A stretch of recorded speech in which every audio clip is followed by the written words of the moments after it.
Hello everyone, welcome to our YouTube channel Sandra Advanced Education. This is English Grammar of class 3rd and the book name is Systematic English Grammar. In this book today I am going to teach you lesson 18. The name of the lesson is Shapes and Colors. In this lesson today I am going to teach you about shapes and colors. So without getting late, let's begin the lesson. Things have different shapes. बच्चों, जो things होती हैं, जो वस्तुएं होती हैं, उनकी अलग अलग शेप होती है। जैसे ये हमारे सामने बोल है, इसकी शेप अलग है। ये आइसक्रीम है, इसकी शेप अलग है। टेबल की अलग है और सिलेंडर की अलग है। The things shown in the pictures above are quite different from one another in the shape. देखिए, जो पिक्चर हमने अभी देखी है, ये बोल है, आइसक्रीम है, टेबल है और सिलेंडर है, इन सभी की जो शेप है वो एक दूसरे से बिल्कुल अलग है। Let us learn about shapes. अब हम कुछ शेप्स के बारे में सीखेंगे। देखिए, ये क्या है? ये सर्कल है। जो सर्कल होता है वो राउंड होता है। इस तरीके की जो शेप होती है वो सर्कल होती है। और अगर हम सर्कल को हाफ कर दें तो हमारा क्या हो जाता है? सेमी सर्कल बन जाता है। अर्धवृत्त, हिंदी में सर्कल को वृत्त बोलते हैं और जो सेमी सर्कल है उसको अर्धवृत्त बोलते हैं। और इसके अलावा अगर हम सेमी सर्कल को भी हाफ कर दें तो हमारा क्या बन जाता है? क्वार्टर सर्कल बन जाता है। तो ये हमारी इस तरीके की जो शेप होती है वो सर्कल होती है और इस तरीके की जो शेप होती है वो सेमी सर्कल होती है और इस तरीके की शेप को हम क्वार्टर सर्कल बोलते हैं। इसके अलावा इस तरीके की जो शेप होती है वो सिलेंडर होती है। बेलन इसको हिंदी में बोलते हैं। और आपने देखा होगा, कोई पाइप देखा होगा, पाइप को यदि हम काट दें तो छोटा पार्ट जो हमारे सामने निकल कर आएगा तो उसको हम सिलेंडर बोल सकते हैं। नेक्स्ट, ये हमारे सामने ट्राइंगल है। जो ट्राइंगल होता है उसमें 3 आर्म्स होती हैं जो इक्वल होती हैं। इक्वल भी हो सकती हैं और कम या छोटी या बड़ी भी हो सकती हैं। तो हमारे सामने जो ट्राइंगल दिया है उसकी 3 आर्म्स हैं और इक्वल है। अब देखिए, अगर हम काउंट करेंगे तो 3 आर्म्स हमारे सामने होंगे, 1 2 3, 1 2 एंड 3। तो क्योंकि इसमें 3 एंगल है इसीलिए इसको क्या बोलते हैं? ट्राइंगल बोलते हैं। नेक्स्ट वन, अब हमारे सामने एक शेप है, ये भी एक ट्राइंगल है लेकिन इसको हम राइट ट्राइंगल बोलते हैं। आप देख पा रहे हैं इस ट्राइंगल में एक 90 डिग्री का एंगल बना हुआ है जिसकी वजह से इसको राइट ट्राइंगल बोला जाता है। अब हम कोन के बारे में बात करते हैं। देखिए, इस तरीके की जो शेप होती है इसको हम कोन बोलते हैं। आपने बर्थडे की कैप देखी होगी, तो बर्थडे की जो कैप होती है वो कुछ कुछ इसी तरीके की होती है उसकी शेप। तो बर्थडे की कैप को हम कोन बोल सकते हैं। ऐसे ही आपने आइसक्रीम देखी होगी, तो आइसक्रीम की जो ऐसी वाली शेप होती है उसको हम कोन ही बोलते हैं, है ना। आइसक्रीम वाले से जब आइसक्रीम लेने के लिए जाते हैं और हमें कोन चाहिए होती है और हम उनसे कहते हैं कि भाई आप हमें कोन दे दो, मतलब आइसक्रीम दे दो, तो वो हमें इसी शेप की आइसक्रीम देता है। लेकिन होता क्या है कि ये जो है उसमें पार्ट ही नीचे की साइड होता है और ये वाला पार्ट ऊपर की साइड होता है।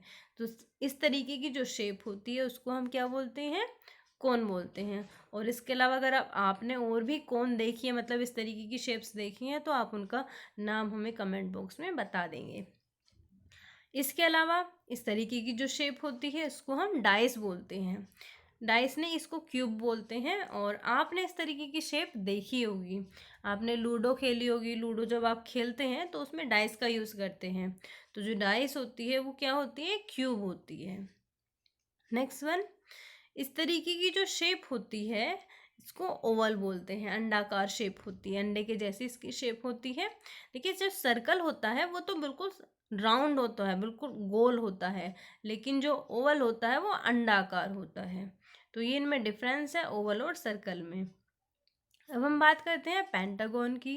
जो पेंटागन होती है इसमें 5 आर्म्स होती हैं। देखिए, 1 2 3 4 एंड 5। जो पेंटागन होती है उसकी कितनी आर्म्स होती हैं? 5 आर्म्स होती हैं। इसके अलावा स्क्वायर की अब हम बात करते हैं। तो जो स्क्वायर होता है उसकी जो सारी जो आर्म्स होती हैं वो बिल्कुल इक्वल होती हैं। देखिए, ये और ये बिल्कुल इक्वल है, ये और ये, मतलब इसकी जितनी भी आर्म्स होती हैं सभी इक्वल होती हैं, इसीलिए स्क्वायर होता है।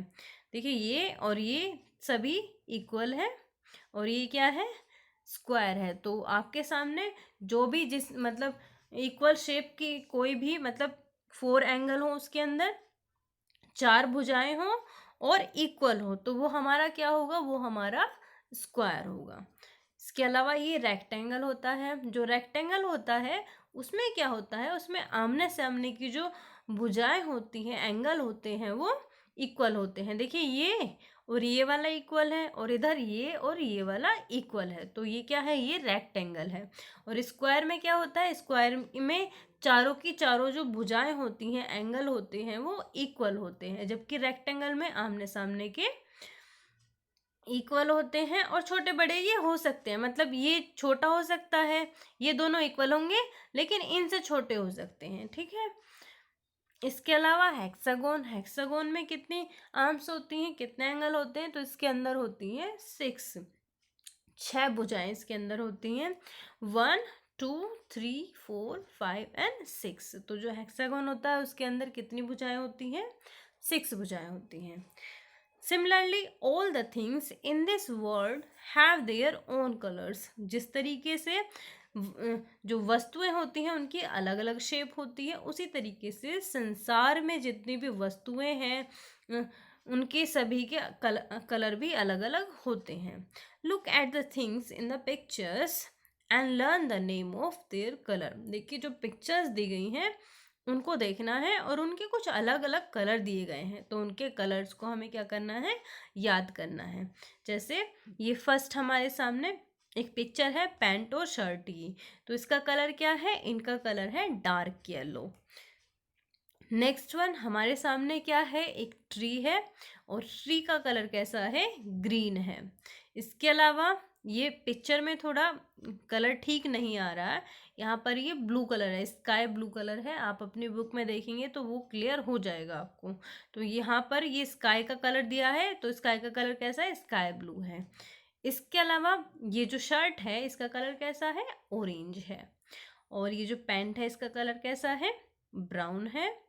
और इस कोट का कलर कैसा है, इस कोट का कलर है मरून। इसके अलावा जो रैबिट है उसका कलर कैसा है, वाइट है। हेयर कैसे हैं, ब्लैक है। और एप्पल का कलर कैसा है, रेड है। और इसके अलावा जो हमारे सामने बनाना है उसका कलर कैसा है, येलो है। तो आज इस लेसन में हमने शेप्स और कलर्स के बारे में स्टडी की। Thank you for watching this video. Video अच्छी लगी हो तो वीडियो को लाइक करना, हमें कमेंट करके ज़रूर बताना कि आपको वीडियो कैसी लगी। इसके अलावा शेयर करना, और अगर आपने अभी तक हमारे यूट्यूब चैनल को सब्सक्राइब नहीं किया है तो चैनल को सब्सक्राइब करना भी ना भूलें। Thank you.